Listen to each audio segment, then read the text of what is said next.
हाड़ी रानी सलुंबर के राजा राव रतन सिंह चुंडावत की पत्नी थी। इतिहास के सुनहरे अक्षरों में हाड़ी रानी की वीर गाथा दर्ज है। इन्होंने अपने पति को विजय की ओर प्रेरित करने के लिए एक ऐसा बलिदान दिया जिसे करना तो दूर, सोचना भी शायद मुमकिन नहीं। नमस्कार दोस्तों, मैं आपका दोस्त बजरंग प्रजापति आज आपके सामने हाजिर हूं एक और वीरगाथा एवं ऐतिहासिक किस्सा लेकर। आज हम बात करेंगे हाड़ी रानी की, जिन्होंने एक ऐसा बलिदान दिया जिसके बारे में सोचने से ही रोंगटे खड़े हो जाते हैं। अगर आप हमारी वीडियो पहली बार देख रहे हैं तो हमारे चैनल को लाइक करें, सब्सक्राइब करें और साथ ही दिए गए बेल आइकन को जरूर दबाएं ताकि हमारे हर वीडियो का नोटिफिकेशन आप तक पहुंचता रहे। तो चलिए जानते हैं हाड़ी रानी की उस वीरतापूर्ण किस्से के बारे में। हाड़ी रानी बूंदी के हाड़ा शासक की बेटी थी, जिनकी शादी उदयपुर के सलुंबर के सरदार राव रतन सिंह चुड़ावत से हुई थी।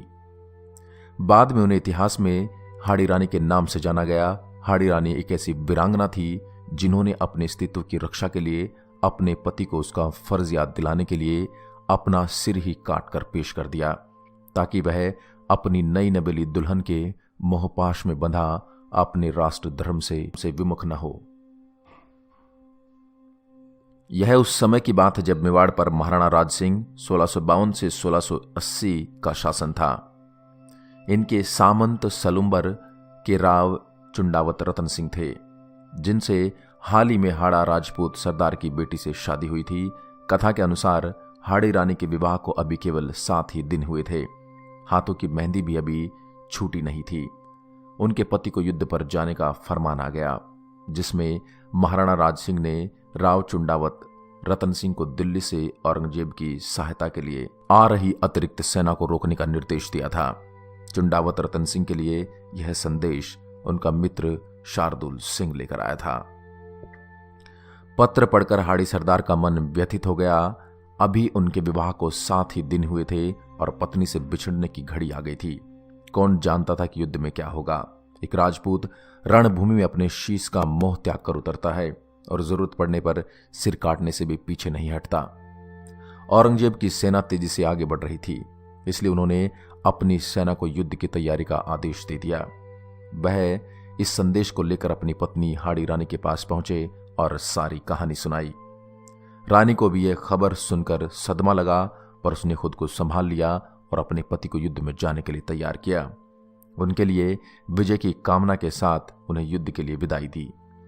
सरदार अपनी सेना को लेकर चल पड़ा, किंतु उसके मन में रह रहकर आ रहा था कि कहीं सचमुच मेरी पत्नी मुझे भूल न जाए। वह मन को समझाता, पर उसका ध्यान उधर ही चला जाता। आखिर हाड़ी सरदार से रहा न गया। आधे मार्ग से उन्होंने पत्नी के पास एक संदेश वाहक भेज दिया। पत्र में लिखा था कि प्रिय, मुझे मत भूलना, मैं जरूर लौट कर आऊंगा। मुझे तुम्हारी बहुत याद आ रही है। अगर संभव हो तो अपनी कोई प्रिय निशानी मुझे भेज देना। उसे ही देखकर मैं अपना मन हल्का कर लिया करूंगा। पत्र पढ़कर हाड़ी रानी सोच में पड़ गई। अगर उनका पति इसी तरह मोह से घिरा रहा तो शत्रुओं से कैसे लड़ेंगे। अचानक उनके मन में एक विचार आया। उन्होंने संदेश वाहक को अपना एक पत्र देते हुए कहा, मैं तुम्हें अपनी अंतिम निशानी दे रही हूं। इसे थाल में सजाकर सुंदर वस्त्र से ढककर मेरे वीर पति के पास पहुंचा देना, किंतु याद रखना कि उनके सिवा इसे कोई और न देखे। हाड़ी रानी के पत्र में लिखा था, प्रिय, मैं तुम्हें अपनी अंतिम निशानी भेज रही हूं। तुम्हें मेरे मोह के बंधनों से आजाद कर रही हूं। अब बेफिक्र होकर अपने कर्तव्य का पालन करना। मैं स्वर्ग में तुम्हारी बाट जोहूंगी।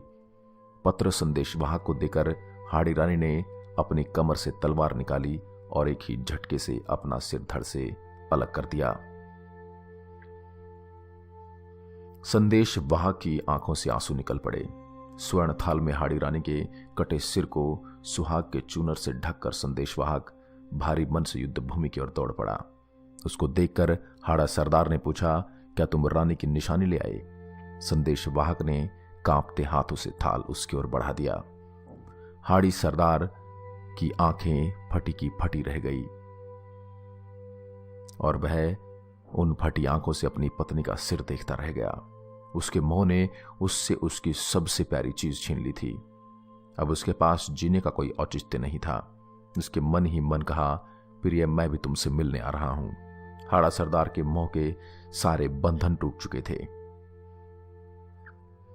वह शत्रु पर टूट पड़ा। इतना अप्रतिम शौर्य दिखाया कि उसके मिसाल मिलना बड़ा कठिन है। जीवन की आखिरी सांस तक वह लड़ता रहा। औरंगजेब की सहायक सेना को उसने आगे नहीं बढ़ने दिया जब तक मुगल बादशाह मैदान छोड़कर भाग नहीं गया था। इस जीत का श्रेय केवल उसके शौर्य को नहीं बल्कि रानी के उस बलिदान को भी जाता है, जो अब तक के इतिहास का सबसे बड़ा और अविस्मरणीय बलिदान माना गया है। आशा करता हूं आज का यह किस्सा आपको बेहद रोचक, प्रेरणादायक एवं वीरतापूर्ण लगा होगा। ऐसे ही अन्य किस्सों के लिए आप हमारे चैनल को लाइक करें, शेयर करें एंड सब्सक्राइब करें। और आज के इस किस्से पर आपकी क्या प्रतिक्रिया है, यह हमें कमेंट बॉक्स में जरूर बताएं। एक बार फिर आपसे मुलाकात होगी एक और ऐसे ही दिलचस्प किस्से के साथ। तब तक के लिए नमस्कार। जय हिंद, जय भारत।